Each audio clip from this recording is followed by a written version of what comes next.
Like probably from the beginning, I'm still like a kind of newcomer to this whole transition community. I only joined the international communication team last September.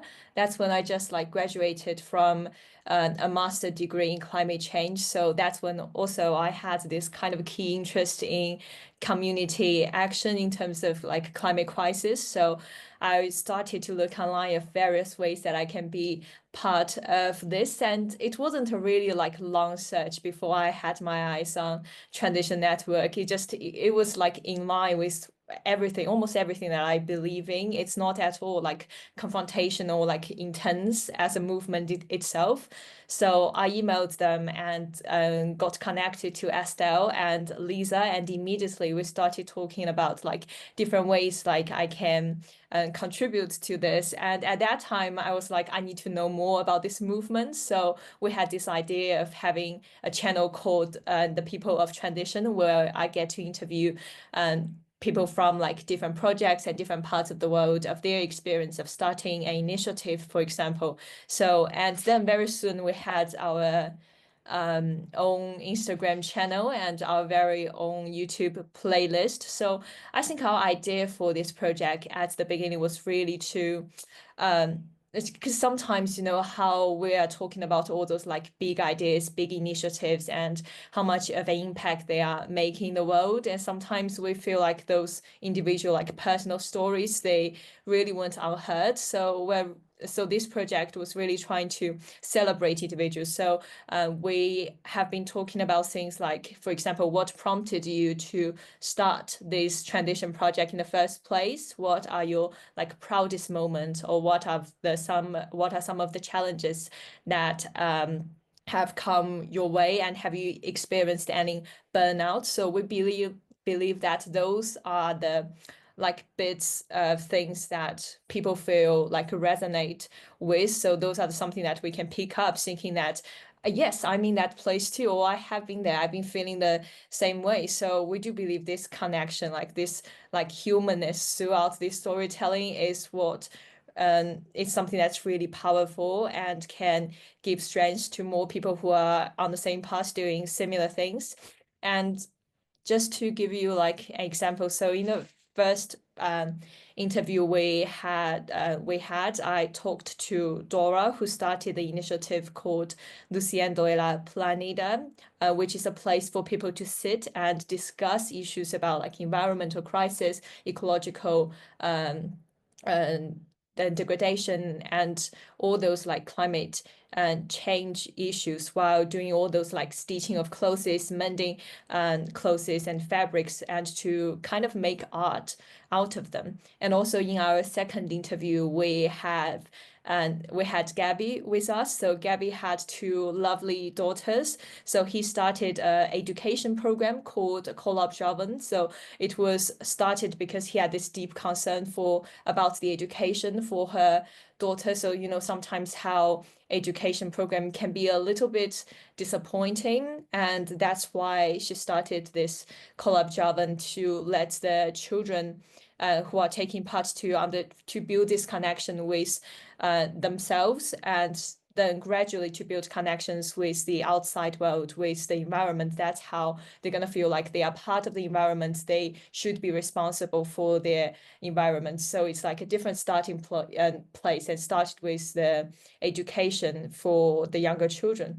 And the latest interview we had Shunru with us. So Shunru originally was really worried about the climate, so he spent like a period of time living off grid, but he then realized that it's probably too small, just himself doing those like different things. So he started the Transition Japan. Now we have like about 70 transition projects and initiatives in Japan, which was honestly quite impressive. So I think out of all those different stories, what struck me most is often like the hard bits, like how they get to, for example, burnout. Like oftentimes we talk about like it's okay to take break, to like pick yourself up together. And sometimes, and I think most of the interviewees, they talk about how much support they've gained from the community that they are part of.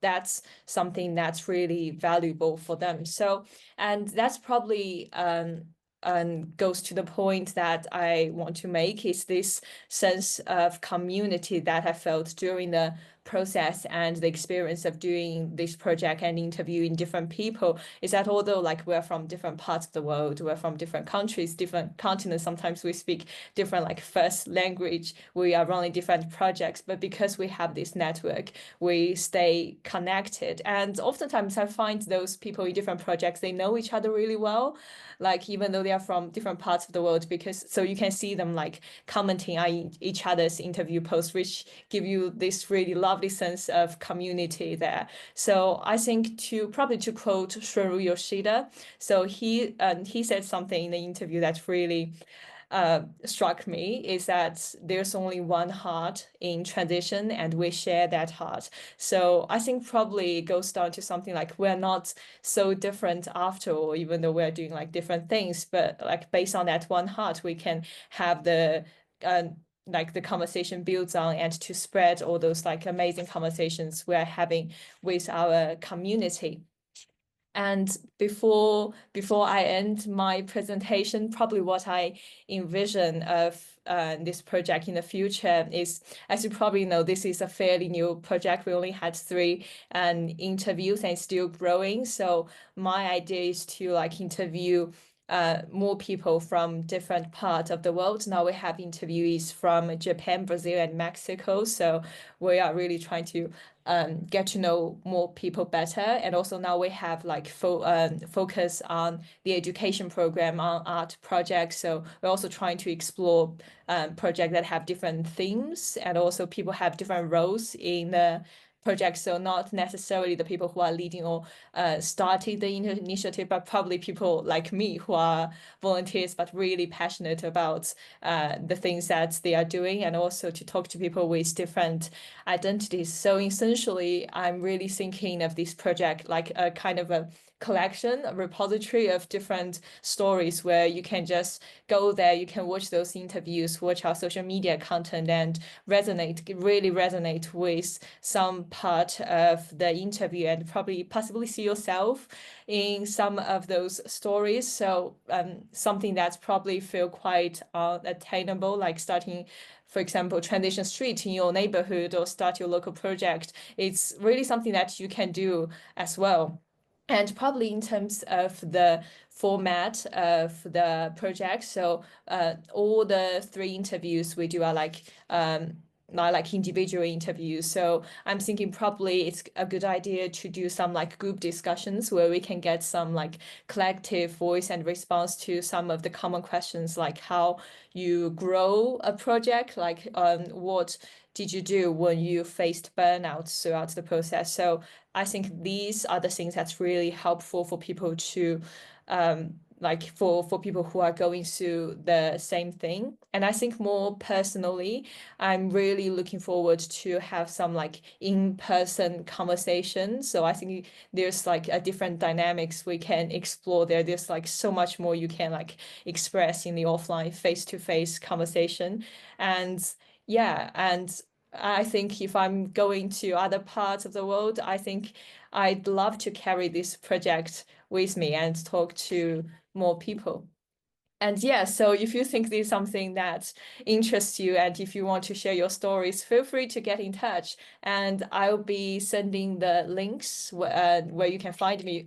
You can find me on Instagram, on YouTube, and also I'll be sending my email address to the chat as well. And thank you so much for listening.